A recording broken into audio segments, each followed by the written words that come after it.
Israel अपने पुराने record पर कायम है। इजराइल के एक सैनिक ने बदले दुश्मनों के बदले 10 सैनिक। लेकिन हालात यह है कि लेबनान बॉर्डर पर जंग में इजराइल के सिर्फ 7 सैनिक ही मरे हैं, लेकिन हिजबुल्लाह के करीब 70 लड़ाके मारे जा चुके हैं। इजराइल ने चारों तरफ ऐसा गदर मचा रखा है कि अब कतर के अमीर खुद अपने महल से बाहर निकल आए। शांति की स्थापना के लिए कई मीटिंग्स का दौर भी शुरू हो चुका है।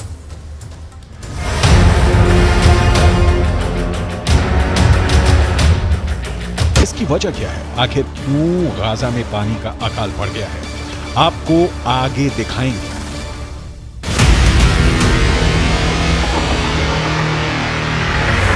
फिलिस्तीन की एक और न्यूज एजेंसी का दावा है कि गाजा पट्टी के अंदर खान यूनुस कैंप में एक शौचालय का इस्तेमाल 600 लोग कर रहे हैं। आप सोचिए जरा हालात क्या है। खान यूनुस गाजा पट्टी के दक्षिणी हिस्से में आता है और ये वो इलाका है जहां दावा किया गया है कि इजरायल हमले नहीं कर रहा है, लेकिन वहां भी ये हाल है कि हर तरफ लाइनें ही लाइनें नजर आ रही हैं। फिलिस्तीन के ग्राउंड रिपोर्ट कर रहे पत्रकार ये दावे कर रहे हैं कि अब उत्तर गाजा के अंदर रोटी बनाने वाली एक भी बेकरी नहीं बची है, क्योंकि सारी बेकरियों के सोलर पैनल ही एयर स्ट्राइक में नष्ट कर दिए गए हैं।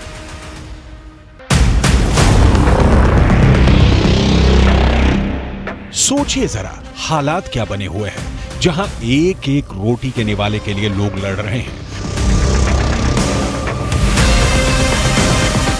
गाजा की महिलाएं बता रही हैं कि पीने के लिए पानी ही नहीं है और इसीलिए उनके बच्चों का वजन लगातार घट रहा है।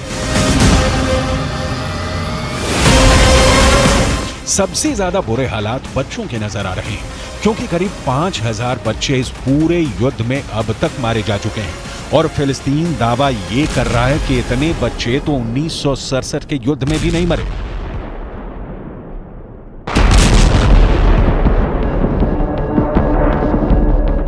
हालात क्या है, ये इन तथ्यों की रोशनी में बहुत आसानी से समझे जा सकते हैं, लेकिन ऐसे में कतर ने अब किसी तरह युद्ध विराम की कोशिश शुरू कर दी है।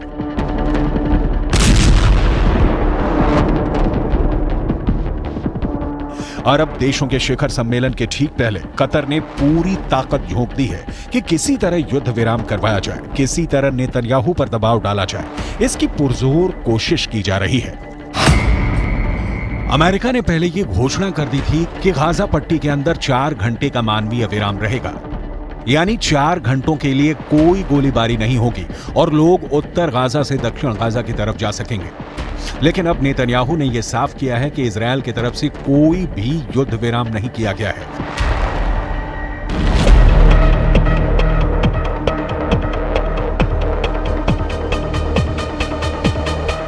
याद कीजिए, जब ये युद्ध शुरू हुआ था तो कैसे अमेरिका इजरायल का बड़ा भाई बन रहा था, लेकिन नेतन्याहू ने एक एक करके अमेरिका के कई प्रस्ताव खारिज कर दिए और ये साबित करने की कोशिश की है कि इजरायल अकेले दम पर युद्ध लड़ने और जीतने का मादा भी रखता है। अमेरिका ने कहा है कि गाजा में ग्राउंड ऑपरेशन इतनी जल्दी ना शुरू किया जाए, लेकिन इजरायल ने ग्राउंड ऑपरेशन शुरू कर दिया।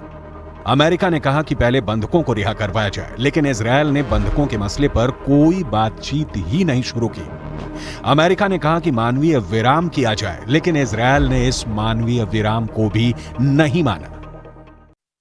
इस तरह के ग्रेनेड का इस्तेमाल किया गया था। न्यूज 18 इंडिया आपको दिखा रहा है हैंड ग्रेनेड घर में फेंके गए, जो शेल्टर थे वहां फेंके गए। हमने कई जगह से ऐसी रिपोर्टिंग की है जहां ये हैंड ग्रेनेड फेंका गया। इसके अलावा ये एक तरह से आरपीजी, ये इसका एक बॉम्ब है जिसका इस्तेमाल घरों में, बड़े बड़े घरों को जलाने के लिए बाहर से लगाकर, यहाँ से मैग्नेटिक डिवाइस है, यहाँ लगाकर उड़ा दिया जाता है, जिससे पूरा घर उड़ जाएगा।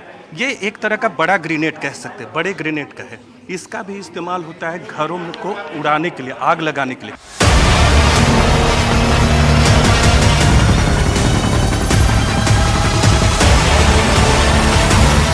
इजरायल बहुत बेरहमी और क्रूरता के साथ हमास का सर्वनाश कर रहा है और इसमें सबसे बड़ा नुकसान गाजा पट्टी के लोगों को भी झेलना पड़ रहा है।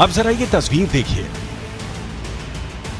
गाजा पट्टी के अंदर लोग खच्चरों पर पानी की टंकी ले जा रहे हैं।